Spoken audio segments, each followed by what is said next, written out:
possibilities.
na burn waso na enwabere mede nsam a ofi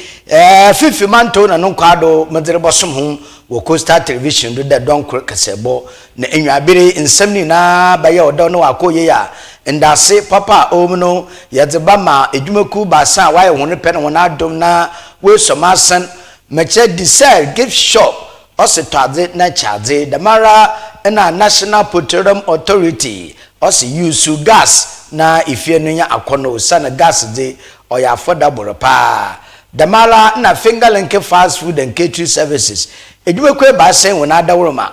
na we somasan mamede don kure kasebo medebra hom na yanhwe nsama obidi no mu akotini bia fifri manto musafo onobo ekọ ochiripenyin edamo a zato oye amanyeku ana amanye samfo wona asumde obi ya nche da odinu sesum oreye no osusun da meninu anom de hono so wonye bi onfa mbo ma omma nupuntu onkodo damara na assembly member owo adesada electoral area owura Andrews ode na adesada to abanyim de eko adesadara sukuru owo nsutala na pampram nsun sukuru ndan munya ayema damara ni nsunu okuya lobote ya na adesada okroni na so nsu ajabodo ntaba nko na nke yenwo boa damara so wo oye donkore kasebel mu no abate wo adano NPP amanyeku wona ba okotiru nsunsan Dr. Lajma onuba omia na odi nkoyim na nkoyim de chire no odi nkabom asam da to ni mede wonya nkabom ebusafu eyi na nsem bi akaw na nwabire medre boso mo donkore kasebo ba from kitikeku ASORBA KOFI ESSUMAN afi yenje bre na yenje nsam no mu nchechiem Fifri manto musafo onobo ochiripenyin edwamu a ono oye gomuyi de sekwa na nchankanu sumpo na no oye gomwa mbreshe bogwenyi na pepe ode nsam de atugwa wa bra okegina narankasa na habem wolubu eburo wolu tubanchi de wode kobo oye school feeding program no wode kobo na pepe ode nsam oterem de tugwa na samne tintin nteti ayin de abra ya me na dom na oboni di no mefifi mantom suafo asam ko bi se hu na be na depot na maya sabe oboso amanfo ya na mpo musompo mutuma ebibim de ja fifi manto na numba nti oda adwi na odo yekwaduma na mparampa nu na nyampa keke yalo mpa we bueburo nkotoku manyim wa odo ko bo school feeding program onu mpo ohye nkran pa na odinsam na fotuso oda ma afofo nsam afifi manto suafo honorable ekopenyin ochi eduamu a nsam ni Africa man na yami ya dum no mampai mama oyim de minjia na name mo central region na yenhwe mo man Ghana onfa ne tampamfra nkankan de ye ma yedom wonsa akọ wonano dem nsi ntampa na yenya enuanum bi a wo ye garamse ya yenyo okasa wo wadwe de wen waje akwadwuma ho dem nsi sese amenyo okasa dem enuanum wo be bufura wo ye adwuma akwadwuma ya bi na ode ye bo hwehwe asase wo che da asase no hia won nje benya aha asase be 100 acres yen swazi mu de ye bodwendua kwai no wase no nso de yetu edwendua na yen ye kono yen ichirima wetum na wo so wanya asase papa watena do na mo medwendua na ni ndua no kwa bodwendua de ban bafem ebro banchi brezil na manken na de bafem daminsi ye na ye jitum na be man kasa mkan ono na ondu Africa mpo e kan ebroze ye bu mpana ebien nsinda ha ye beginan ye Brazil wo ho onye ye ye nduan aye fefefefe tede mo amankase bu hwen bani ame na aduma ye gudu ye duan na nkeka ho no oroman eziban a ye bedi sese beginan na ye KOFI a yamfa bu ankokra mini bags wode brogumi yamfa bi ankokra be 60 ye mbu wie mpo na se the man oman yotida no de ye na omampanyin na dawo ma wa mayen akwanje ye bomodin de ye de yin woboko ye mbabunu na ya hwe kwan bi bebi o wa de bia no nkwa ye kwadwuma bia na o ye nsa no dwuma nsa wala ye bebi agya no hwede be ye ehwe ye nuanom ye mamemu ya wo he ya bra ye ba ha da ye be ye dwuma de bia wo baba ye dwuma nsa o ye na wonso boko wona no da min se o ya kwana ye ba faro ye mama mbabunu wan ye dwuma mba no wan ye dwuma ebro ya na ye yin enje se ma wo mi de Central Regional School Feeding Coordinator ha menye bai ona so kan na ye adwuma me ne bade ebruwa ebe ye wo ha bia me hand over man onfa nko mani mesafo no nton ma wan na won to nti se ebruwa na ye ebu na se ye kọ na woda kọ ye dzibe ebu de nze pa wom no nduan nduru wom no oi papa se ebru bia woda gu bi ma mbuwa na adza abem the man so na banchi no so ebe ono so ebe chi ogare no wa hiyara na ye da kọ ma school fee meta gatin de afi bokọ na wie 2026 so bokọ na wie no na Central Region School Feed na nkasa nyama wadututu wedban tomatoes na adade no do no ode be bia wo school feeding bia yetum yam obi ehwe kontomire ya sensuo sana ye bo supply kontomire na adade anye kura no by March de no de yetu ye feed school feeding mo problem because mo fani ye ndachi za wodi hunya ye yin na na chin so ye ndua so beyin madachi so ye da bibi na ebinim so wo ye adwuma ye nti me do mampan mama ase do wa ma kwanja da me de sum na se men wa baji wo wiase pa me be ya onye MP amezida onye school amako no onye minister mede na manya kwanja dam na musuma adwendua anye kura afikui mundwendua kura madwendua be 8 acres another 80 acres ye adwendua etaku bi adua wo me over 400 na se mede mfi edonum na number kakra na madwendua bebebe dam a mokwa mechi be de pa o ndado de ye dija ye chimba nti woma obia nhwere obotum wa na family obia la ye minister ye di ye bro ye bu ayen kra be 200 bucks mini bucks no ono nti ye fanda ye nuanum MP fo medi bi da se obi asu ya kwanja na onso odua bibi nkaka nkra am ye 200 MPs nkra no ministers nkra nuanum ministers Northern Region for the one wo ba bia wotu odua nhwa minister botum ebu be 3000 bucks kra on the trust mo but obi o ane dun ye akwadwuma se ba bia won se bibi na botu garage bi na be create ama mo fa na wo so edun wetu a do tumi ye Osa no man pay that show there your man strife no or there bomodi de ne so adu bebem ne bi na yen ya be yo he nti mo so media fo inde ya mo twam mfonyin KOFI abotuma ye kwadwuma asase kwa makada ya mo so magibi mo wa bro na mebu mo so nkwa bi no irinya kakra no no man no muri de say yezi ban no boyefo a nka na akai na nyame bohwe mo wa he ye de mo ase minister owura ochirpe no kasa wie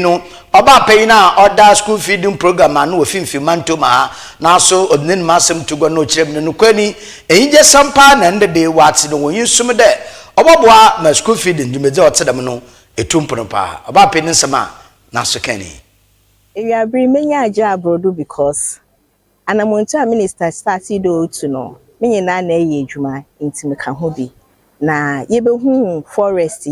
a okan de obema school feeding wetim wenya ediban papa bi na mmoframa no wedi no na me for there oya asem bi keke but in the menu agi because nenyu so ade hu na okan no wetim wa bem mama nkasa ye na yetim ye de yenyu ehu ebro wa ye hu nche de ebro ne do so ye nyendru baby ala nti ono 80 bags bi gidi de ye betim ye nya be te de 300 or 400 bags a ye betim ye da mmoframa yi wo central region na sisia no menyi ji keso wo mi de onye ebro nkotin na mom no sisia ye hwe ye kira ye be wonde ye wo banchen ye wo brode nti ne ye benya nkontombre na adi na ada aka ho na ade keso wo mi de besiafo no wo fanye mana aya wo free nti wo free a wotete won ma wotim wonya BP ma edwuma na abanda ma won sanso so ye won yareba ebi mutimi deka ma wotim krampo wogwan edi free baby a wote enti enyi so a minister wenya no onye mmoframa na nkoten me as a coordinator no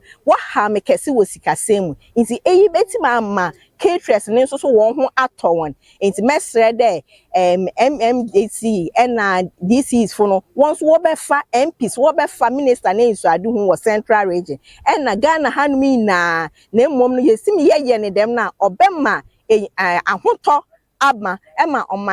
man panyin na ban na yepa ahoto no ni na yetim ya fa yentima pa efra ema school feed na ye krabehwe na nyitu kese owo mnye de central region wodi dimboni bi de to yade wa school feeding do na minister mim de na adwuma pa oliye obema ye nkofa nde ye nue di bana ye ma moframa ye gigi skebi ema dimboni bi abaye do nemom wobehu de moframa no wodidi waye kesi wenyi waye mpanyimpa eyinye nyiso da minister da ba me so wa mewiabe menya agi febre na me ka che me colleague so de obi a oye regional coordinator bia no omfa ne ho mbo ne minister omfa ne ho mbo DCs MPs me ma onyi woni nya asem na so wo bibia wo pede wotim wo ya wetim waye ne ye da aboa mmoframa so wenye di bampa wezi Mami Janet Konsa ono na order school feeding program anu ofimfi mantoma ha na mami kase wie na Brenti a waja tum de obefa manager na weje galamse ni ye na wakohwe ma dwumede otrem na akodon na so ye no bonkomo na nsam na nyija oka fim no so ne dei nse galamse no oye nyome bia aban bo hu de ro se yenjae enje ese asase nti nyame ya adoma yenya se omanpin na sebio owatema mo man no owatema mo numu nkrofo no na obende galamse yen stop no se galamse yen stop there na se excellency John Dramani Mahama this was the dam hye na abana fi sende anyame adoma honorable ekopin no che central regional minister so etuma nya kwanja wa ben na we deja ame asase kesi bi otedama na sa bende yen ya na me ode ejai galamse no na fi be the management ne se obeya nwe na ame yese no no ana nwe no awse no ibetuma adua bi ahyem na yen aduane am honorable kasa no ke video be nya aduane am school fun kwala dam onu ye azititru wa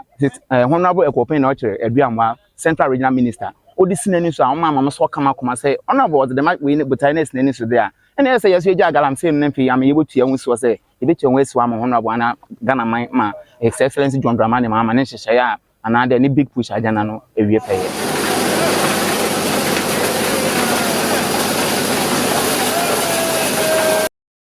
nti Abrenti Jo ono no ye farm manager na yen nanom a won so waja tum de se honorable owobono maze wado abano tedama wono so wozen kaka bititi ebuo no banchire obododo ho mukoro obododo ho na bibiare ewie peye nyenye enda no so bonkomo na ho so za wodeti yenyimi dia ben wa boy enteshi mama Ghana ma wa boy man na nkasa ode adwuma ba oman mu ma ye enema yeso yensa koya no yenye bi hwe ye ma ye dana se nyame hira no na adwuma na nkoso de bia na onye bi enhwe ya ma everyday bia na ensan koya no ye dana se ye papa nyame hira no na busuafo na asefo nyinala ebi nka Ghana ma nyinala school for nyinala o wiase nyinala aduane ode koma school for enim say bi beso me a metie me baso aso me nana no nyina so enti me dana say ini nanu ya fifi mantom suafo honorable edramu a ekwo penyin oche nensam na nanu moto a otu kwa na nkesa na habem okubu na ebu da school feeding fo wo membeje na umfa nkosom moframan wo oye fifi mantom ha no nsam na yedi abra wo no yefi onodo na yenko nsam fufurum wo nsam fufurum no Coastal Television dumeje sonko a yeda wo baade oye community connect na onan da yeba no mari yeba obro no do na yenye assembly member eno onye domina wo bro no do no yenye bon commercial wona ha no na atete a wo ma sebi omma bro no ana community ntum ontum pono mfantampefra no ya pet ne presibu na idesi anampo ya toto asempanyimfo a woka bi oyeye na da bombo otedem no aba ya bo modern ekupe mu oye adesadel na adesadel kita oye community bien ana electoral area se bie na ekuri adesade rankasa electoral area na ewo tibu da kun adesade tibu da kun electoral area na yete benya bom na nkomotwetwe ko do no assembly member ohwe adesade electoral area honorable Andrews ordinary senator abanyim da insuto asuku free bire insuto akromana bire enti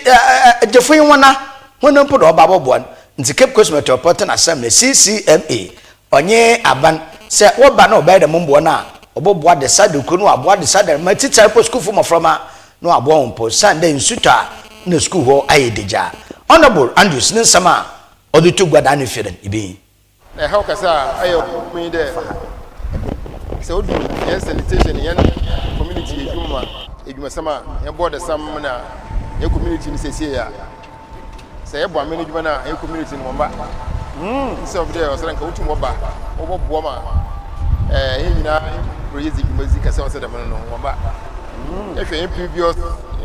impinfa obizi assembly member aye yen papa ankrabu yakopon ofran amana agenda yen papa Mr. Do yakopon pan krentue agenda dam impinfi obizi assembly man so we community ejuma ndoma wo ba no na oso enyo pa but obudu nya na yedundo mundu de Saturday yaba ya mene dwo bo mene dwoma unya wo ba no ne uje park wo ball esi bu de mo fama nkese na wo ba na anu wo ba no pono na obutu regu announcement na aya announcement for community mi there ye getters no mo asai ye ne border bebe o yetu regu no onkoye na ye nyina ye mbre na mesesie no ebo de osoma mo fama nkakrama na obutu regu no pemfu na o se wo ba na odu ho a wo bo no womba nti mo fama na wo ba nti dem na oti but munum de mbebe ya assembly man ame de yen community ma ha o schools wa ame de yo Anglican Christ Church wa yo St. Nicholas Family yo JSS yo Church isi ya yen church yo Falahia wa those kanu yaba Anglican Church Anglican school wa in fact school no oyaza onkoye kra last 2 weeks moko na teachers ebie ne trauma akọ pumping machine wodi bonsu fi school dan mu asat now make say minjinzi de otum ko school mu sesia nsu abate school ma isi ampo dry season ya yo misisi ampo aboko na nsu school dan mu nti besa MC wotu nenwa adahwe damo school no na wotum na wesisi ni no azama ekwa esro ho so a so wesi edano or the Christ Church ala what makes was a GMPC we see school den jamo it's GMPC well we je mess woman but what sabaye janan bia ko na janan maybe recently teachers from ekokodo do ho na zina so still imidenka wodo ho nanka obabaye still ontum na o mamaye se besem pemfu de onche wonyo hwede ama school no school de wa in fact wa bonko fo papa ko fa ko ho bebre pemfu otum ho na ko school ho nti school yo be jejem na onko yeza minjin zire ontwe nti western pemfu de won ti wonyo fa hwe school no pa man don't do bi mo so eba St Nicholas JSS ha St Nicholas JSS ha ono so one toilet no so oy de security mo won ma ho no we budu ama nsu no watsena na school da na ji wa mete ho asam ma mo committee one mistress and Madam Philo me trance me no kan wasam instant one ofra assembly if the woman mo here that dey mutran wa den ka wo ba wamba na ono mutu apo mo ko ka chem de wa from one to wa be up to now America say toilet nsu no odawa na mo ha onya ko no mo from wozizi wo ho wonnam ho we onya hygienic kra nti mesrem pen fu de won so gutu na mo no wa hweda ma dumeza ote dem na bai yaba fala here school sir fala here school so yahwa south ha oni Islam school a sabi owa ha nkofo ba school pa na ko classroom no mu a no mu nyina tutu school den nyina no mu nyina tutu headmaster no asemi si ho na mokoe no say ko classroom na fi ya ka classroom no ho na mokoe go hu classroom no mu no obi se ho asem na densi na classroom no se da na boy ha gusi ho ko do whole classroom nyina in fact oya tete pa best simple for education people won so bache won yora hwe na won tol te sam so mfire nkoye ho afu fada na so bi so many years be fide enka by this time no asen ka utum we raise eda no so still eda no utum raise so bache won yora hwe da mai yabanya community mi so ankasa every year bi afa na mo road construction e we ya we bridge bi to road na no pe asan che construct road you got an was ko we do construct we do we road na we jai bridge na ma every year bi su kuma how you every rain season bi obi ani fi nya ha su kom che be sere pe fu de dama mezi o kasa MC okwa pro o che ni yo kwan hwe adesa de dama program na o one on two na ahwe na o maye Honorable Andrews only assembly member de ma de shawo adesa de brono no do na Coastal Television Community Connect na yenye aba panyin ana school room penfo a wo St Nicholas school acheche fa wo adesa de no yamina domara wakaji oye abosobado wo asaba mas wo ye award a otodo esia no wa teaching ana cheche nya no modembo so yin oni St Nicholas teaching ura ana ma mi betri sam na orban nyenanko onye ne cheche nyi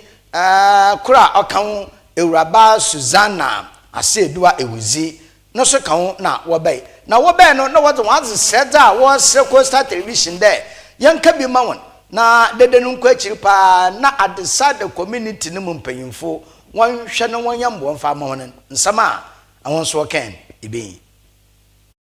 na manyakopon wajia wonum na ma nipan obetum waye ti ye ya church fi se obi gu bibi wo edwuma ne ye mu na omo hu afuto a ozinkan mama kanye de fa akomapa faje osande oyaza ye nyina yerobuwa wo oman ni ye na numpuntum aze kire na faso ye nya ne sisi ala oya dachi na aza ebe kire no ni enyim nyam no odezi nti se ye sha si ye ya church ye sha si ye ya ewiyin obeya ma ye nyina oman ni nyina nti mama kan de achechre fa wa abanuma yare chre abanum moframaze anado manum mbaze woma ya fa komapa ajupa ni efa yet se de wara oba na rechre na aze madache ye mfaso zama obia nakra odu baby a na ayozuri ya bam kakra se ebia na bibi biti de ye school ho bi ha mo de ye bebo na toilet na nzama bi arekodo na ye reporter odu baby a na aye de wati odu baby so aye de wanting enti ono na odu baby a na ye kakra bati ofen kitamuzize ye hu ye na wo ye de ya chechefo wo sisi az wa akofo mu kakra na by 2-3 years no the baby ever been a walk for toilet how him be a wall and the headmistress the gate no walk for toilet Hey, no be a classroom now in fact no oh yeah how do baby cry yeah na adwene de demonstration na ye bako but ye be na ye ka kire mpanyimfo no ai da wo bo hen ma kasa na ai sisi a ye mu de wa akofom kra na apart from that also e bi ye bo ba hon na bi ha bo de onu ye ntum ho se community force school fu no ka ho mo na wa ba hye one binazo wo school no school. So now it was a problem for us because children in from na yere chere won azan or dey won entity papa na what the suban papa so easy so nzama bi dey record na oho ye na chere phone because mo from na abazin obosua mo from na abazin obo. Enti Madam Susanna ba ewuzi ono na okese sisiare na okasa za na oji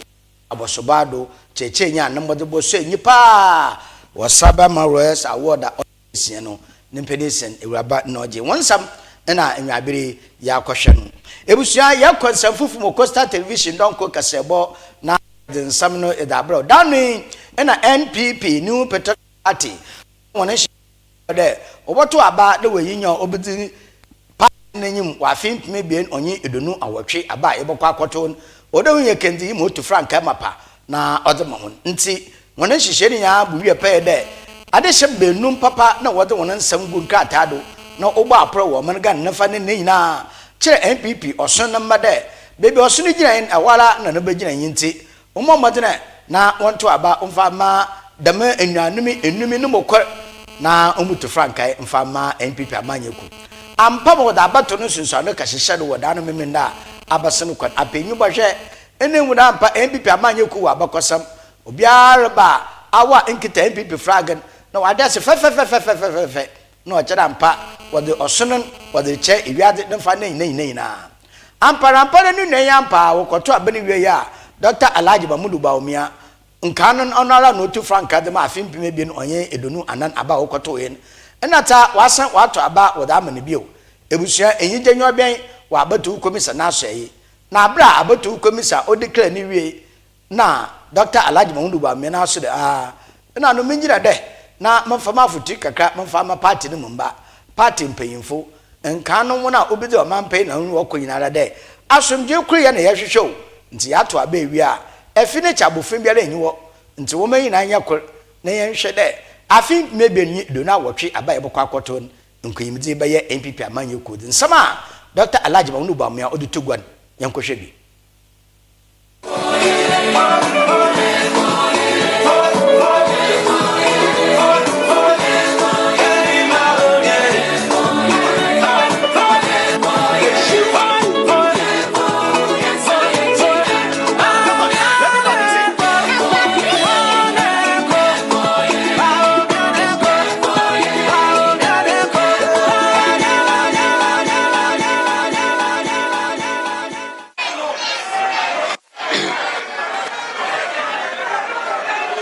Your Excellency, the former President, Nana Addo Dankwa Akufo-Addo, Acting Chairman of the party, the General Secretary, distinguished members of the Council of Elders, honorable members of Parliament, our minority leader, our hard-working national, regional, and constituency executives, electoral area coordinators, polling station executives, former flag bearer aspirants, fellow Kukrodites, ladies and gentlemen. I want to start by thanking God Almighty for making this day possible. I also want to thank all the tens of thousands of delegates who voted in today's election. Officials of the EC, security agencies, the Presidential Election Committee, the media, and the generality of the Ghanaian people. Your vote, your work, your coverage, and your general following have all contributed to getting us thus far. It is with a deep sense of pride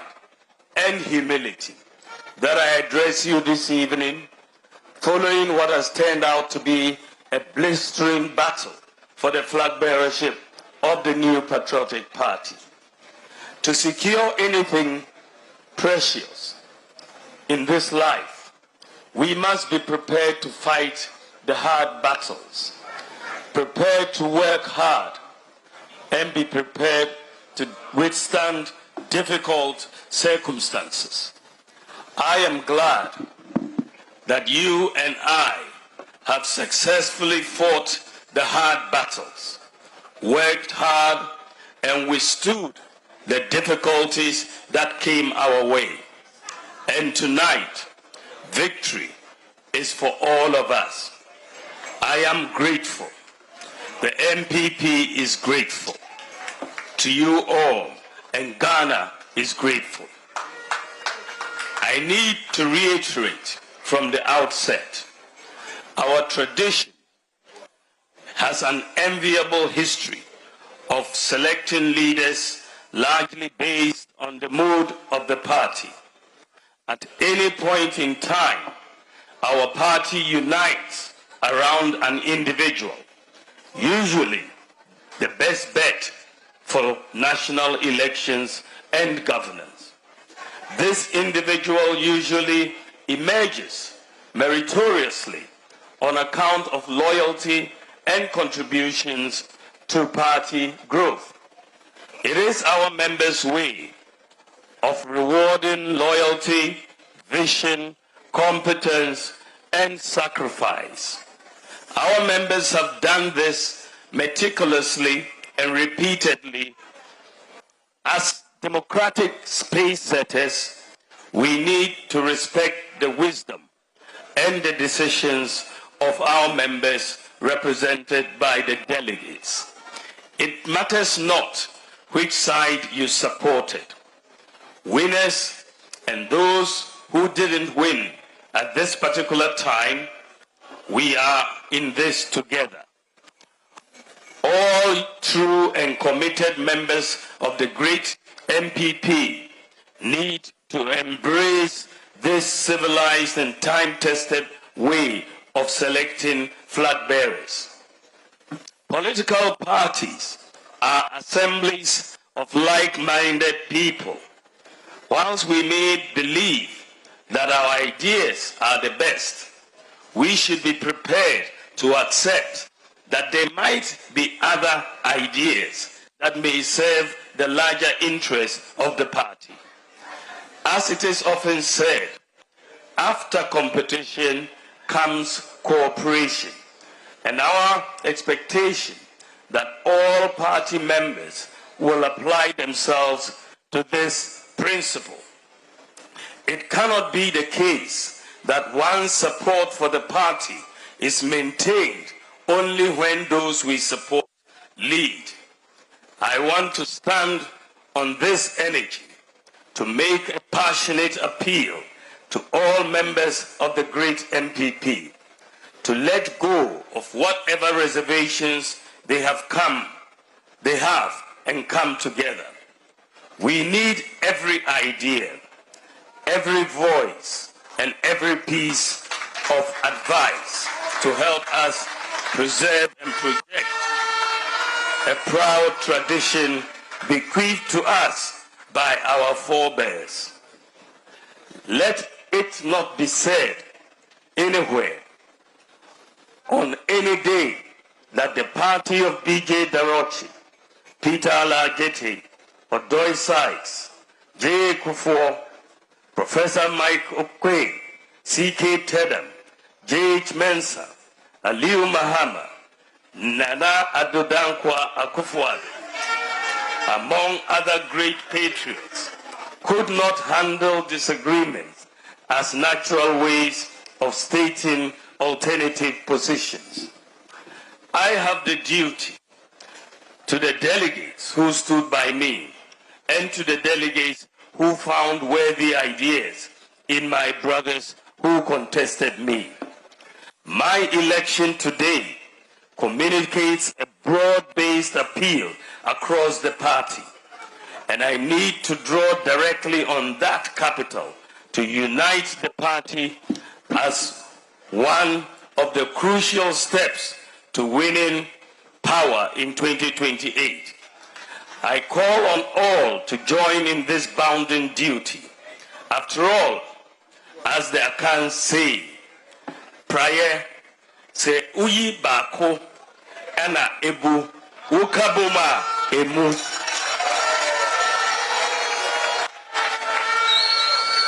United we stand and divided we fall. As we embark on this crucial journey to rebuild our brand and reposition our party for electoral glory, let me remind you, dear party members, that whatever we have gone through during the past few months is not new in the politics of Ghana. We have been through this on a number of occasions, and on each of them we have shown we have even emerged. We have shown that we have the resilience and fortitude to overcome and even emerge stronger, and herein lies the opportunity. Fellow Crocodites, the data shows that any time the MPP is solidly behind the chosen flag bearer, the Ghanaian voter returns the favor by voting massively for our usually superior and life-changing policies and programs. We cannot therefore fail ourselves or Ghanaians. On this crucial point, I will undertake targeted engagements to revitalize our party, speaking with all members. This includes visits to some of our respected elders who for various reasons feel aggrieved. Every voice matters. Every opinion is worth considering, and every suggestion is vital to building a formidable strategy. To the youth of our party, the outly at the helm of affairs forever. The future of our party rests on your energy, dedication, and desire to see a vibrant political vehicle.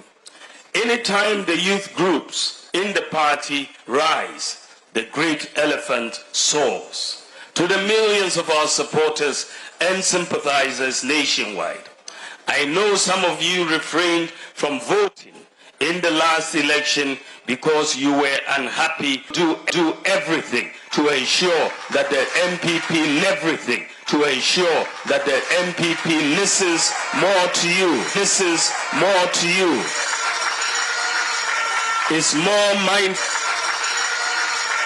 is more mindful of your views, and is more reflective of your desires. We have a duty to bequeath a vibrant party to you,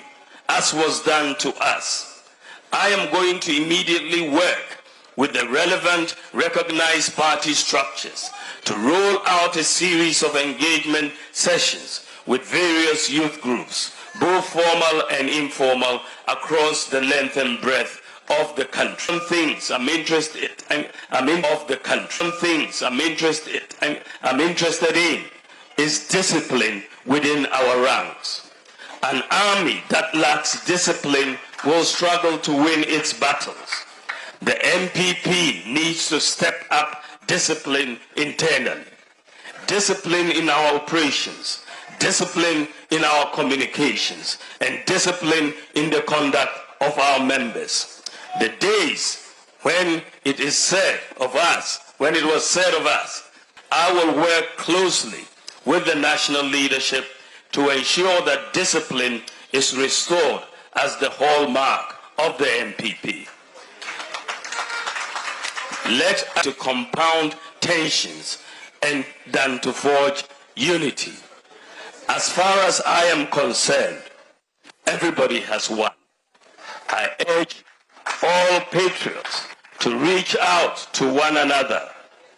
place phone calls, and send WhatsApp and text messages to make personal visits. We have what it takes to reorganize and achieve a resounding victory in 2028. Let me extend heartfelt thanks to my campaign teams and volunteers at every level for staying focused throughout this period. I would also like to express my appreciation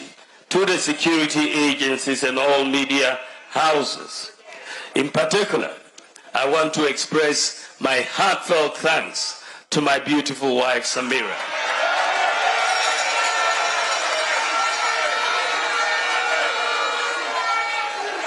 She has been a solid pillar to me in this campaign. Tonight, I pay tribute to my predecessors, Professor Albert Edubuahi, John Ajekum Kufuor, and Nana Adodankwa Akufo-Addo.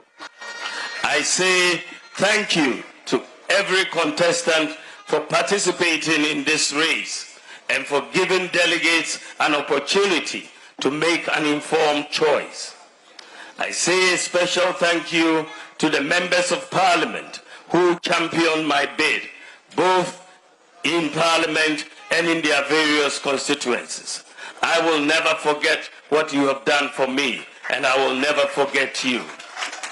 Thank you to all the polling station executives, electoral area coordinators, constituency executives, regional executives, former members of Parliament, former party executives, all former MMDCs and government appointees, to our religious leaders and clergy across the country. Thank you. To my youth campaign team and the teeming young people across the country who championed this campaign from day one in the various communities, campuses, Facebook, Instagram, Twitter, TikTok, I say thank you. You remain my allies on this journey. Together, we will get this done. We still have a way to go, but the youth have proven that given the opportunity, they can conquer the world, and I believe in you. The polls have ended, but our push for a stronger MPP has just begun. With Almighty God, we shall succeed. The journey to victory 2028 has just begun. We are in this together. We shall work together, and we will win together. We shall work together, and we will win together.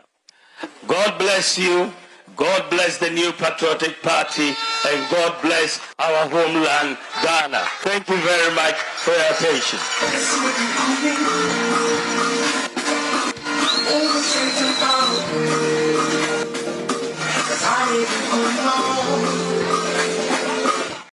Dr. Alhaji Mahmoud Bawumia ono na NPP amanyoku akwoto abaman na abatu nechi no nenum asam na ode atogo won keboma odo ba NPP amanyoku no so no do na yebegina na nwaabere don kro kesebo Coastal Television no yade aba ewiyi aseda papa bi owa yemfa ma Desert gift shop na onye King of the Universe na onye NPA National Petroleum Authority ana aseda na ewiyi no so yada ma finger linking fast food and catering services edwumakui ba ne na wusoma asen nwaabere mede don kro kesebo mede brahum aseda bi so nkoma oye ejei na onye ankaben na wechichefi na bobo bibera no na mede don kro kesebo abrahu ni ebusia ebe from kitikeku ASORBA KOFI ESSUM mumo ina mo na hwa ahenwa abrahu enyado oyinda no so ye wono chena